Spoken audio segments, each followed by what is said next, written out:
বিমস্টেক সম্মেলনের দ্বিতীয় দিনে আজ পররাষ্ট্র মন্ত্রী পর্যায়ের বৈঠক চলছে। সেখানে যোগ দিয়েছেন পররাষ্ট্র উপদেষ্টা তৌহিদ হোসেন। এ নিয়ে আরো জানাতে এই মুহূর্তে থাইল্যান্ডের ব্যাংকক থেকে যুক্ত হচ্ছেন সহকর্মী হাসিব বিল্লাহ। হাসিব, প্রধান উপদেষ্টার আজকের কর্মসূচি কি, সেই সঙ্গে জানাবেন সম্মেলনে আজ কোন কোন বৈঠক রয়েছে?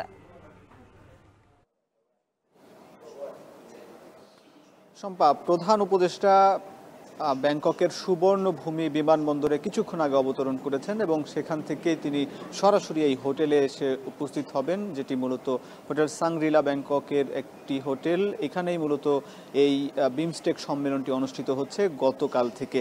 আজকে সম্মেলনের দ্বিতীয় দিন। এই সম্মেলনের দ্বিতীয় দিন আজ পররাষ্ট্র উপদেষ্টা বা পররাষ্ট্র মন্ত্রী পর্যায়ের বৈঠক হয়েছে, সকাল ৯টা থেকে শুরু হয়েছে এবং এখন মূলত মধ্যাহ্নভোজের বিরতি চলছে। আর এর মাঝখানে যে একটি চুক্তি বা সমঝোতা স্মারক সই হয়েছে এই ৭ দেশের, এই দক্ষিণ এশিয়া বা বঙ্গোপসাগরকে ঘিরে দক্ষিণ এশিয়ার ৭ দেশের এই জোট, যেখানে মূলত সমুদ্র পরিবহন সংক্রান্ত সহযোগিতার একটি চুক্তি স্বাক্ষর হয়েছে।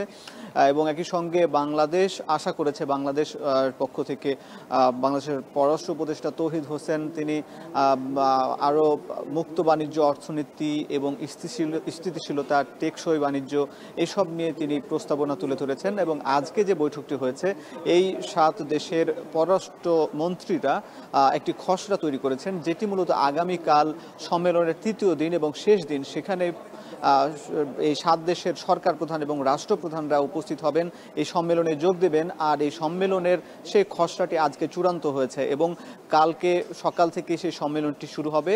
আমি যদি প্রধান উপদেষ্টার কর্মসূচির খবর জানাই, আজকে প্রধান উপদেষ্টা বিমানবন্দর থেকে সরাসরি এই হোটেলে আসার পর কিছু ৩টার দিকে আজ আইকন সেন্টার নামের একটি জায়গায়, সেখানে তিনি একটি ইয়াং জেনারেশনের উদ্দেশ্যে ভাষণ দেবেন। থাই সরকার বা এই দেশের সরকার প্রধান উপদেষ্টা বাংলাদেশের সরকার প্রধানকে আমন্ত্রণ জানিয়েছেন তার দেশের তরুণ জনগণ, তরুণ উদ্যোক্তাদের সঙ্গে আলাপ আলোচনার জন্য।